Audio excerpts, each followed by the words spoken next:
ದ್ವಿತೀಯ PUC ಇತಿಹಾಸ 5 ಅಂಕದ ಒಂದು ಪದೇ ಪದೇ ರಿಪೀಟ್ ಆಗ್ತಕ್ಕಂಥ ಪ್ರಶ್ನೆ. ಮಧ್ವಾಚಾರ್ಯ ಜೀವನ ಮತ್ತು ಬೋಧನೆಗಳನ್ನು ವಿವರಿಸಿ. ಚಾನಲನ್ನು ಸಬ್ಸ್ಕ್ರೈಬ್ ಮಾಡ್ಕೊಂಡು ವಿಡಿಯೋ ಒಂದು ಲೈಕ್ ಮಾಡಿ, ನಿಮ್ಮ ಸ್ನೇಹಿತರಿಗೆ ಈ ಒಂದು ವಿಡಿಯೋನ ಶೇರ್ ಮಾಡಿ. ನಡೀರಾಗಿದೆ ವಿಡಿಯೋನ ಕೊನೆ ತನಕ ನೋಡಿ, ನಿಮ್ಗೆ ಹೆಲ್ಪ್ ಆಗುತ್ತೆ. ಏನಾದರೂ ಒಂದು ಕಲ್ತು ಹೋಗ್ಬೇಕಲ್ಲ, ನಡೀರಿ ಸ್ಟಾರ್ಟ್ ಮಾಡೋಣ.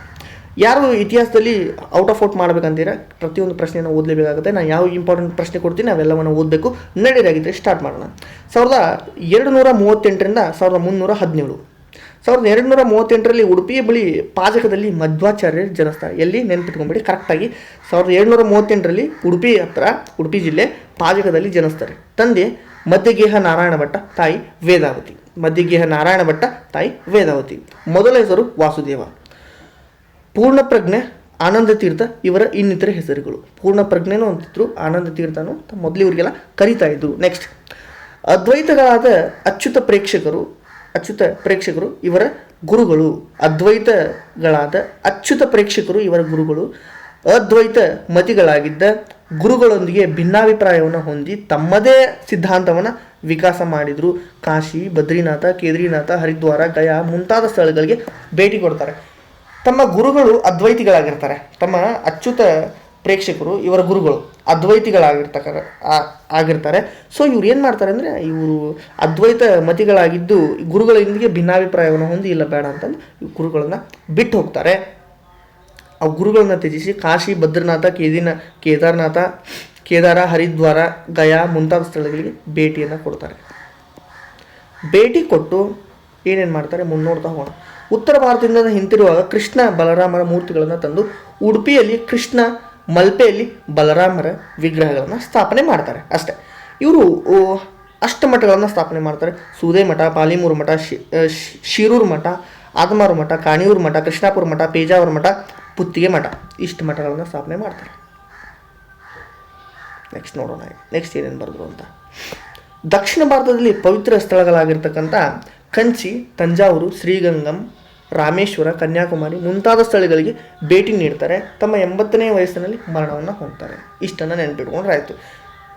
ದಕ್ಷಿಣ ಭಾಗದಲ್ಲಿ ಪವಿತ್ರ ಸ್ಥಳವಾಗಿರ್ತಕ್ಕಂಥ ಕಂಚಿ, ತಂಜಾವೂರು, ಶ್ರೀರಂಗಂ, ರಾಮೇಶ್ವರಂ, ಕನ್ಯಾಕುಮಾರಿ ಮುಂತಾದ ಸ್ಥಳಗಳಿಗೆ ಭೇಟಿ ಕೊಡ್ತಾರೆ. 80ನೇ ವಯಸ್ಸಲ್ಲಿ ಮರಣ ಹೊಂದ್ತಾರೆ. ಕೃತಿಗಳು ಏನಂತಂದರೆ ಗೀತಭಾಷೆ, ಅನುಭಾಷ್ಯ, ಬ್ರಹ್ಮಸೂತ್ರ ಭಾಷೆ, ದ್ವಾದಶ ಸೂತ್ರ ಸ್ತೋತ್ರ ಇತ್ಯಾದಿ.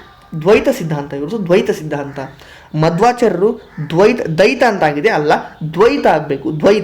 ದ್ವೈತ ಆಯಿತಾ. ದ್ವೈತ ಸಿದ್ಧಾಂತವನ್ನು ಪ್ರತಿಪಾದಿಸಿದವರು. ದ್ವೈತ ಅಂತಂದರೆ ಎರಡು ಅಂತ ಅರ್ಥ. ಇವರ ಪ್ರಕಾರ 3 ಪ್ರಧಾನ ಅಂಶಗಳಿವೆ. ಜಡ ಅಂತಂದರೆ ಪ್ರಪಂಚ, ಆತ್ಮ ಅಂತಂದರೆ ಚೇತನ, ದೇವರು ಅಂತಂದರೆ ಪರಮಾತ್ಮ.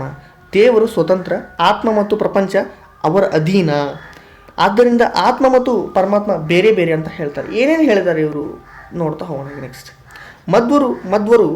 ಮಧ್ವಾಚಾರ್ಯರು ಆತ್ಮ, ಪರಮಾತ್ಮ, ಜಡ ಪ್ರಪಂಚದ ನಡುವೆ 5 ಮೂಲಭೂತವಾಗಿರ್ತಕ್ಕಂಥ ವ್ಯತ್ಯಾಸಗಳನ್ನು ಗುರುತು ಮಾಡಿದ್ದಾರೆ.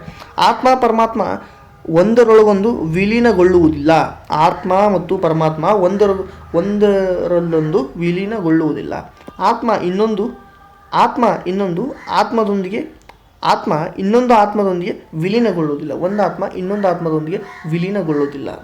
ಜಡ ಪ್ರಪಂಚದೊಂದಿಗೆ ವಿಲೀನಗೊಳ್ಳುವುದಿಲ್ಲ. ಈ ಜಡ ಪ್ರಪಂಚದೊಂದಿಗೆ ವಿಲೀನಗೊಳ್ಳುವುದಿಲ್ಲ. ಜಡ ಪ್ರಪಂಚ ಪರಮಾತ್ಮನೊಂದಿಗೆ ವಿಲೀನಗೊಳ್ಳುವುದಿಲ್ಲ. ಜಡ ಪ್ರಪಂಚ ಈ ಪರಮಾತ್ಮನೊಂದಿಗೆ ವಿಲೀನಗೊಳ್ಳುವುದಿಲ್ಲ. ಒಂದು ಜಡ ಪ್ರಪಂಚ ಮತ್ತೊಂದು ಜಡ ಪ್ರಪಂಚದೊಂದಿಗೆ ವಿಲೀನಗೊಳ್ಳುವುದಿಲ್ಲ. ಒಂದು ಜಡ ಪ್ರಪಂಚ ಮತ್ತೊಂದು ಜಡ ಪ್ರಪಂಚದೊಂದಿಗೆ ವಿಲೀನಗೊಳ್ಳುವುದಿಲ್ಲ ಅಂತ ಹೇಳಿದ್ದಾರೆ. ಇವ್ರದ್ದು ಒಂದು ಪ್ರತಿಪಾದನೆ ಇದು. ಇದನ್ನು ನಾವು ಓದಬೇಕಾಗತ್ತೆ. ನಮಗೇನು ಅಷ್ಟೊಂದು ಇನ್ ಡೀಟೇಲ್ ಆಗಿ ನಾವು ನೋಡೋದು ಬೇಡ. ಇಷ್ಟನ್ನು 5 ಮಾರ್ಕ್ಸಿಗೆ ಕೊಟ್ಟಿದ್ದೀನಿ. ಇಷ್ಟನ್ನು ನೋಡ್ಕೊಳ್ಳಿ. ಚಾನಲನ್ನು ಸಬ್ಸ್ಕ್ರೈಬ್ ಮಾಡ್ಕೊಂಡು ವಿಡಿಯೋ ಒಂದು ಲೈಕ್ ಮಾಡಿ. ಮತ್ತೆ ಮುಂದಿನ ಒಂದು ವಿಡಿಯೋದಲ್ಲಿ ಸಿಗ್ತಾ ಇದ್ದೇನೆ. ಧನ್ಯವಾದ. ಈ ಒಂದು PDF ಟೆಲಿಗ್ರಾಮ್ ಚಾನಲಲ್ಲಿ ಹಾಕಿದ್ದೇನೆ, ಹೋಗಿ ತಗೊಳ್ಳಿ. Thank you.